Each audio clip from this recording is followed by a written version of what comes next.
It's an independent expert committee which will be headed by retired Supreme Court Judge Justice A.M. Sapre. Now, what will this committee do? It will suggest measures to strengthen the statutory or regulatory framework and secure compliance with the existing framework for the protection of investors. It will also provide an overall assessment of the relevant causal factors which have led to the volatility in the securities market in the recent past. Now, it will also suggest measures to strengthen investor awareness, and it will also investigate whether there has been regulatory failure in dealing with the alleged contravention of laws in relation to the Adani Group securities. Now, it will also investigate allegations of stock price manipulation that were made by the Hindenburg Research Group. The committee has to submit a sealed report to the Supreme Court within 2 months.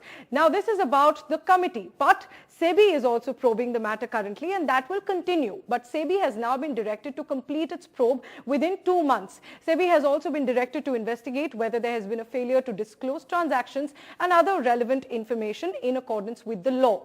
SEBI will also investigate whether there was any manipulation of stock prices. Now, let's look at who all will be a part of the Supreme Court appointed committee. This committee will be headed by Justice A.M. Sapre, who is a retired Supreme Court judge.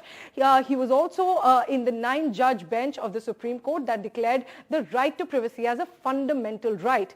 Next, it's Justice JP Devdhar, who will also be a member. He is a former Bombay High Court judge and also the former standing counsel of the Income Tax Department. Now, the committee also includes OP Bhat, who was the chairman of the State Bank of India from 2006 to 2011, so a well-known banker. He's currently an independent director on the board of public sector undertaking ONGC and also of Hindustan Unilever Limited. Next is veteran banker KV Kamath. He is a former ICICI Bank chief and also the former chief of the New Development Bank of BRICS countries. He is currently an independent director on the board of Reliance Industries. Now, the committee also has Nandan Nilekani, who is the co-founder and board chairman of Infosys. He played a huge role in Aadhaar. He was the founding chairman of Unique Identification Authority of India, or UIDAI.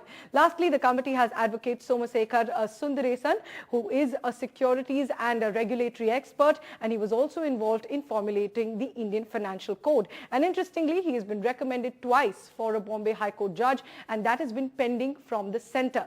Let's now look at some of the reactions coming to this. Gautam Adani himself has tweeted that the Adani Group welcomes the order of the Honorable Supreme Court. It will bring finality in a time-bound manner and truth will prevail.